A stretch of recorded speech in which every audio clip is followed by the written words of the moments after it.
Hey everyone, welcome back to another Q&A, and it is Sunday, January 21st, 2024. I think this is our first Q&A of the year. I think we have a good variety of questions that we are going to dive right into today. First question is, how do you approach a PED escalation? Do you have a set weekly amount or increased by needs? Most cases are going to be increased by need. There might be a little bit more of a set amount in something like contest prep, perhaps, especially in an off-season growth scenario, it's going to be increased by needs. And even the amounts or the size of the increases are probably going to be largely dependent on the person and what their projected total amount is. So for example, a person that's going to end at a total amount of, let's say, like, a novice, maybe at 600 milligrams or so, is probably going to escalate at a little bit slower rate, or I should say a little bit smaller amount of the time than someone that's maybe going to end at double that. Because person ending at double that is going to end up with an extremely slow escalation if they're increasing in those teeny tiny amounts. It's going to take forever to get up to peak dosing. So probably going to be a little bit larger increments, perhaps. But outside of that, the rate at which that's escalated largely depends on needs, also like how much time do we think this person has to grow in a surplus? Because if they have a lot longer time from a body composition standpoint and they're in a better position to grow, they might escalate a little bit slower, perhaps. There's going to be a lot of context involved there. The biggest factor here, or I should say difficulty for most people to figure out, is when they run into these sticking points, whether or not they need to make an increase in supplementation or in food. And that's something that's also going to be individual. However, we should think about what what was our previous increase? What did that yield? How far into the surplus are we? Are we earlier in that surplus phase where we're just seeing a lot of metabolic adaptation kind of going up, right? We're like feeding in metabolic rate, and thyroid and things like that are just increasing as we go because we just got out of a fat loss phase. That's probably more food related at that point, right? Or are we deeper into a fat loss phase where we're actually hitting more performance stalls and we're not really seeing that metabolic adaptation anymore because we're kind of topped out on things like glycogen and intramuscular triglycerides, and metabolism's healthy, thyroid's healthy, all those things. So there's going to be more of a reason to perhaps increase supplementation at that point as well. So those are some things to consider. Kind of went around in some circles there, but there's going to be context involved. Going into an off season, what vitamins and supplements are staples in your opinion? Supplementation should be largely based on need, hence the name supplementation, right? So if we are just looking at things that are not related to specific issues, so like, this person doesn't have any gastrointestinal issues, doesn't have high blood pressure, whatever, then we can really just dial this into some staples. Most people probably will benefit from a magnesium supplement across the board. So that's going to be pretty typical. Dosing is somewhat dependent on size of person, in my opinion. I will use larger dosages in larger people sometimes, and also what's their dietary intake. Different forms are going to yield slightly different effects or slightly different bioavailability. So that's also a consideration. Perhaps vitamin D supplement for a lot of people, especially right now, this time of year, if you're not getting enough sun exposure. Omega-3 supplement, you could obviously just eat fish in the diet, making sure that you're not going to give yourself mercury toxicity by eating tuna 3 times a day. So don't do that, but certainly accomplish that in the diet if you really wanted to. Beyond that, there's a lot of things I could make an argument for as staples. There's cognitive and performance benefits from something like creatine monohydrate. It's cheap, it's beneficial. We could argue that that's probably a staple, I suppose. But if we're getting into the enhanced realm, then there might be some more staples. But again, it's really just person dependent. You don't really need a ton of supplements unless you're trying to prevent something or you already have something going on. But I would say those few are probably staples, and the rest largely depends on context. There's zero context here outside of off season, so it's difficult to answer. To improve insulin sensitivity, Metformin, Berberine, Chromium, question. So that's asking about different agents. First and foremost, Different agents will have different effects. We have a lot of over-the-counter, quote-unquote, GDA supplements or glucose disposal agents that have various effects. So they may do things like they may be more of an insulin mimetic, where they're actually kind of mimicking the action and they're a shuttling agent. They may increase cellular insulin sensitivity, actually increase the cell's sensitivity to insulin. They can perhaps slow down some of the hepatic output of glucose from the liver. They can sensitize the liver, like liver cells to glycogen.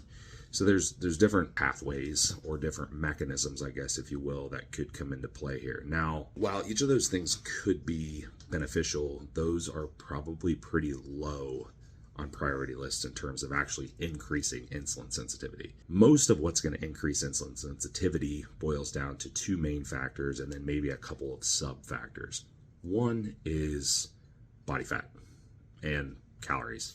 If you're eating in a surplus for long periods of time and you're accruing too much body fat, you are going to get insulin resistant to some extent. Is it going to be drastic? Perhaps not.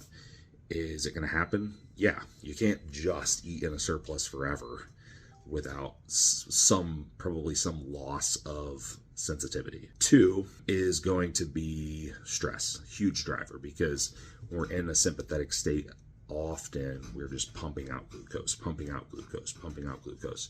We're designed to be able to maintain glucose homeostasis between meals, while we're sleeping, things like that. So we do have our liver. We can dump glycogen from other places. We can like liberate this and release it into the blood. But if you're constantly inputting stresses and you're constantly raising this without needing it, that could contribute.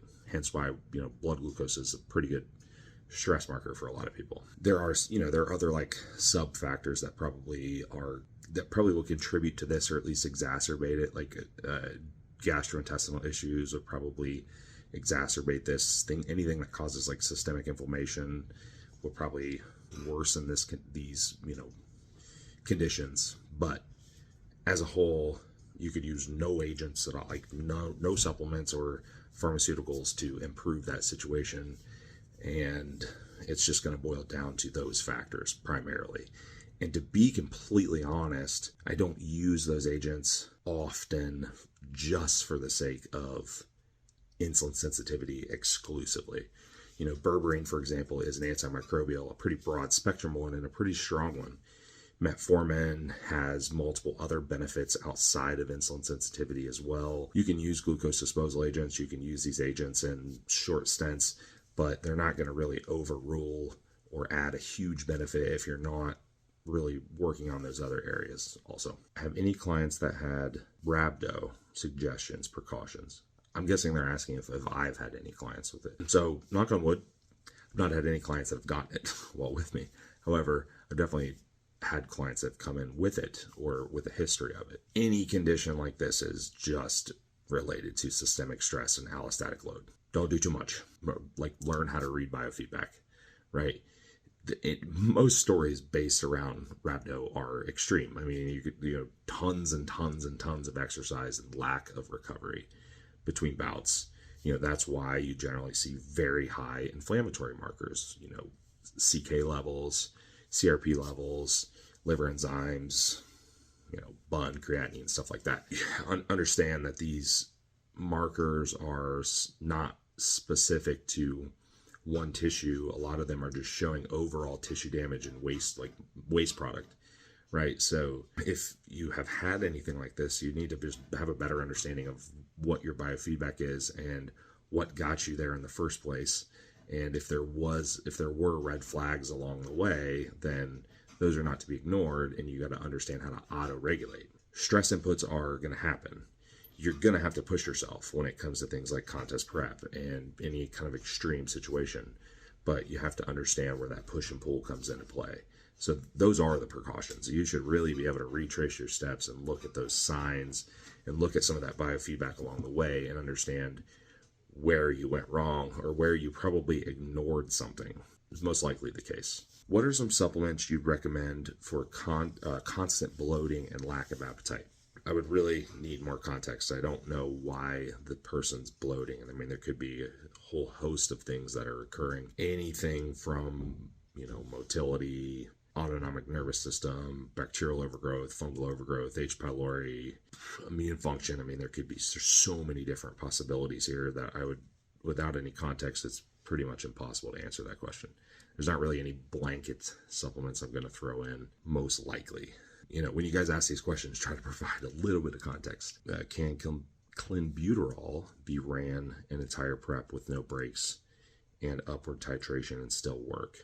Yes, I mean, it's still going to work to an extent. I mean, at this point, desensitization is probably not really your concern. I mean, your concern is probably duration of this pharmaceutical that is going to really stress your nervous system and your body out. So I don't know what the length is on this, right?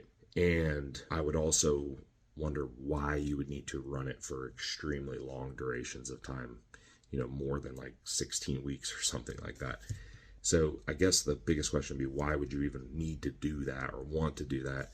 And you're probably, is it going to work?